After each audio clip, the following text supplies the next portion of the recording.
آپ نے کبھی سوچا کہ ایک ملک جو 1970 میں بھوک، غربت اور اندھیروں میں ڈوبا ہوا تھا، آج دنیا کی دوسری سب سے بڑی طاقت کیسے بن گیا؟ جی ہاں، میں بات کر رہا ہوں چین کی، جسے ہم چائنا کہتے ہیں۔ اور حقیقت یہ ہے کہ 1970 کی دہائی میں چین کی حالت آج کے پاکستان سے بھی زیادہ بدتر تھی۔ اس وقت چین میں کروڑوں لوگ بھوک سے مر رہے تھے۔ نہ کارخانے تھے، نہ روزگار تھا، نہ بجلی تھی، نہ سڑکیں تھیں۔ ملک صرف زراعت پر چلتا تھا، وہ بھی صرف ہاتھوں سے، مشینوں سے نہیں، کیونکہ وہاں پر بجلی نہیں تھی۔ جبکہ اسی زمانے میں پاکستان ایشیا کا سب سے زیادہ ترقی پذیر چہرہ تھا۔ ہمارا کپڑا پوری دنیا میں مشہور تھا، ہماری زراعت بہت مضبوط تھی اور ہماری کرنسی چینی ین سے بہت زیادہ قیمتی تھی۔ لیکن آج چائنا کہاں چلا گیا؟ اور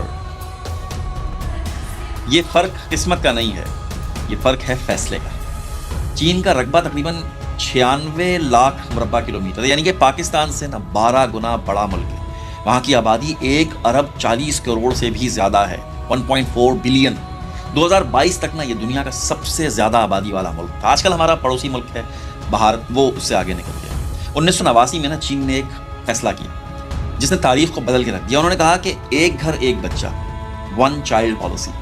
حکومت نے اسے سختی سے نافذ کیا، جرمانے لگائے، پابندیاں لگائیں اور پوری قوم کو نظم میں لے کر آ گئے۔ اور حیرت کی بات پتہ ہے کیا ہے؟ نہ کوئی مذہبی تحریک اٹھی اور نہ ہی کوئی بڑی مخالفت ہوئی۔ کیوں؟ کیونکہ چین میں مذہب سیاست اور معیشت پر اثر انداز بالکل بھی نہیں ہوتا۔ فیصلے قوم کی ضرورت کے مطابق ہوتے ہیں۔ اس پالیسی نے چند ہی سالوں میں آبادی کے سیلاب کو روک کے رکھ دیا۔ غربت گھٹ گئی، تعلیم بڑھی، روزگار بڑھا، مگر اس کے ساتھ ایک نیا مسئلہ ضرور جنم لیا۔ نوجوان کم ہو گئے، بوڑھے زیادہ ہو گئے۔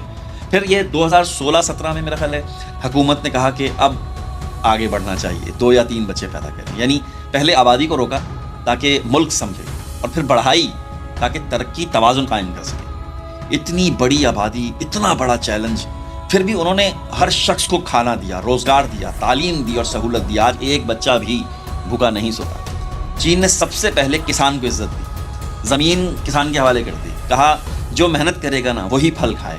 اس سے کیا ہوا؟ پیداوار بڑھی، دیہات خوشحال ہوئے اور بھوک بالکل ختم ہو گئی۔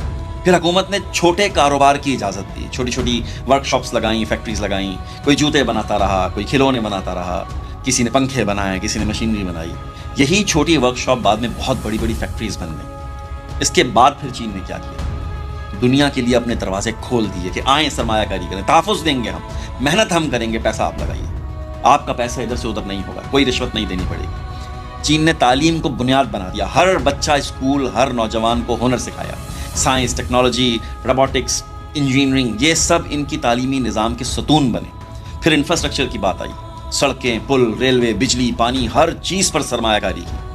آج چین کے پاس دنیا کی سب سے تیز ترین ٹرین ہے، 600 کلومیٹر فی گھنٹے کی رفتار سے چلتی ہے۔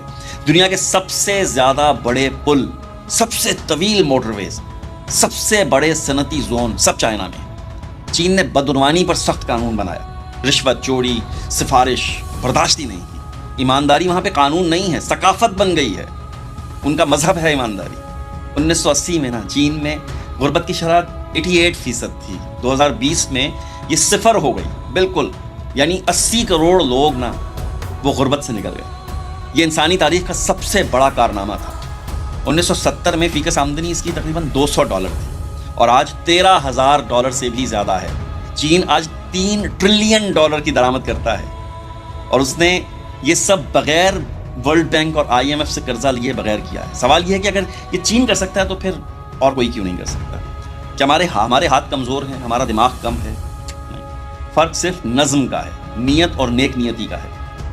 ہم بھی غربت سے نکل سکتے ہیں اگر ہم حکومت کب کچھ کرے گی یہ کہنا چھوڑ کر یہ سوچیں کہ ہم خود کیا کر سکتے ہیں۔ خود مدد کے آسان راستے بغیر ریاست کے سہارے۔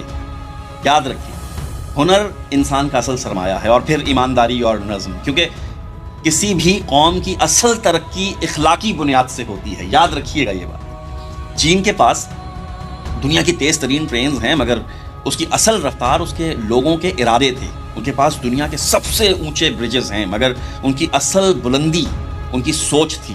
انہوں نے دنیا کو یہ دکھا دیا کہ غربت کوئی سزا نہیں ہے، لیکن اس کے آگے ہار مان جانا یہ ایک جرم ہے۔ نہیں سمجھے؟ سمجھیں گے.